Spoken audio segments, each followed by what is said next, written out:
the faith of Brigham. So for today's video, I'm going to share with you some insight about my answers in the sense of the sets of questions regardless to the Poetic by Margarette, Ronda. So let's get started. So here's the first questions. Using Yorda's poem, how did Paris illustrate the ecological violence and displacement brought by capitalism?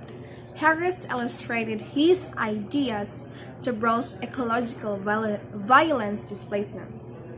In doing so, Paris deploys the love language of lyric in terms both ironic and urgent to depict the ecological violence and displacement wrought by the fossil capitalism.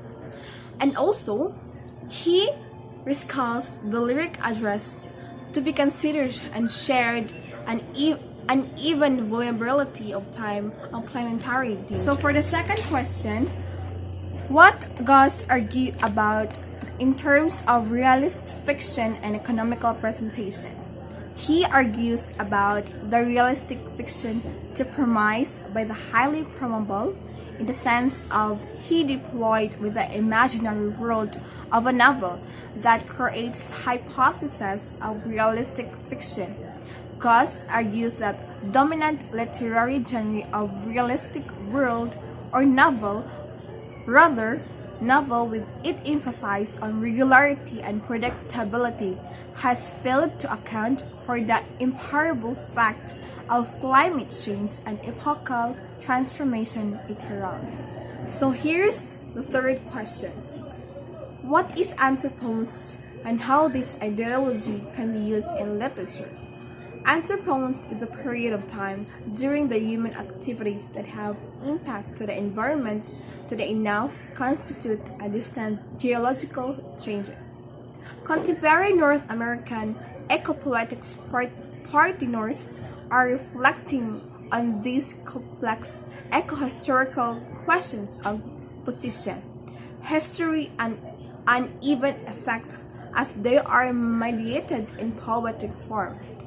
At the same time, in forms and figures of contemporary ecopoetic evoke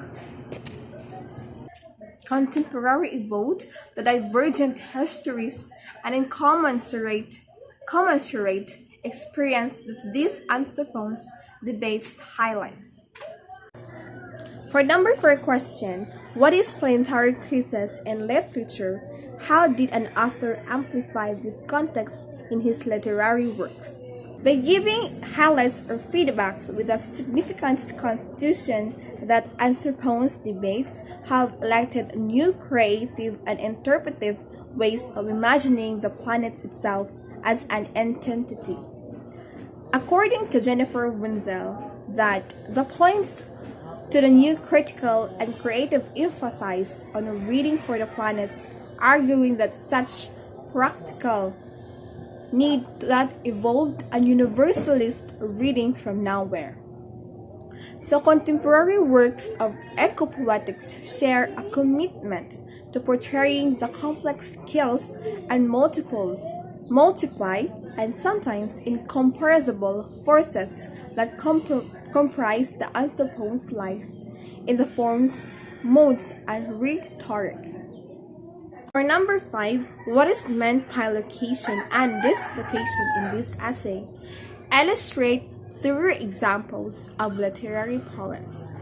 Dislocation and location meant, according to Anna's writes, Anthropocene matters because livability by the repositions of human activities, and we experience livability through places.